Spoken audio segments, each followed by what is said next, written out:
In the last episode, the floodwaters covered the earth. Every living thing perished except for Noah, his family, and the animals inside the ark. For over a year they drifted on the endless sea.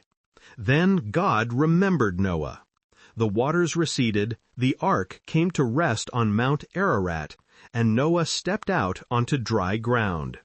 Now, standing in a world washed clean, Noah builds an altar.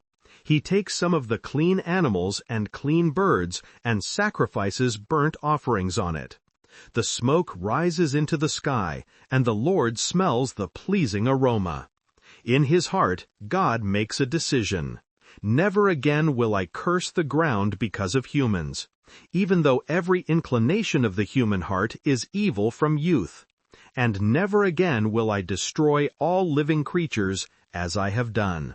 As long as the earth endures, seed time and harvest, cold and heat, summer and winter, day and night will never cease. This is grace beyond measure. The same sinful nature that brought the flood will continue. But God chooses mercy over judgment. The cycle of seasons will go on. Life will continue. Then God blesses Noah and his sons.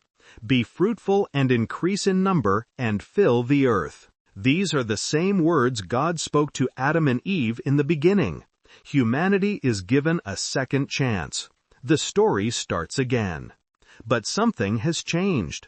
The fear and dread of you will fall on all the beasts of the earth and on all the birds in the sky. Everything that lives and moves about will be food for you. Just as I gave you the green plants, I now give you everything. Before the flood, humanity was given plants for food. Now, animals are added. But with this new permission comes a warning. You must not eat meat that has its lifeblood still in it. And for your lifeblood, I will surely demand an accounting. I will demand an accounting from every animal, and from each human being too. I will demand an accounting for the life of another human being. Whoever sheds human blood, by humans shall their blood be shed. For in the image of God has God made mankind. Life is sacred. Blood is sacred. Murder will no longer go unanswered. Then God establishes something new, a covenant. I now establish my covenant with you, and with your descendants after you, and with every living creature that was with you. Never again will all life be destroyed by the waters of a flood. Never again will there be a flood to destroy the earth. This promise is not just for Noah. It is for his children and their children and every generation to come. It is for the animals, the birds, and every creature that stepped off the ark. And God gives a sign. I have set my rainbow in the clouds, and it will be the sign of the covenant between me and the earth. Whenever I bring clouds over the earth and the rainbow appears in the clouds, I will remember my covenant between me and you and all living creatures of every kind. Never again will the waters become a flood to destroy all life. The rainbow is not just a beautiful sight. It is a promise painted across the sky. Every time it appears, it declares that God will not destroy the earth by water again. This is the first covenant God makes with humanity after Eden. It is unconditional. It asks nothing in return.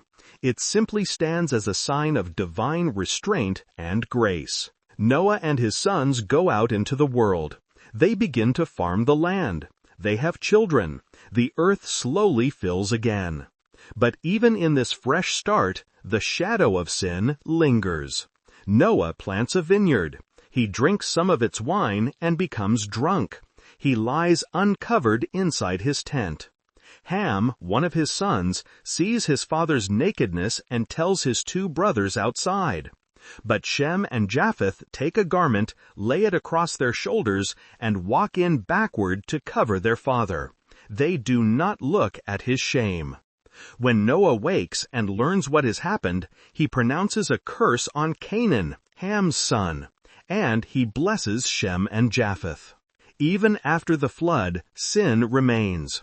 Shame enters the family. Blessings and curses continue. But the rainbow still hangs in the sky. Thank you for listening to this episode about God's covenant with Noah. If this retelling of Genesis chapter 9 stirred something in you, please consider subscribing and sharing this video with others.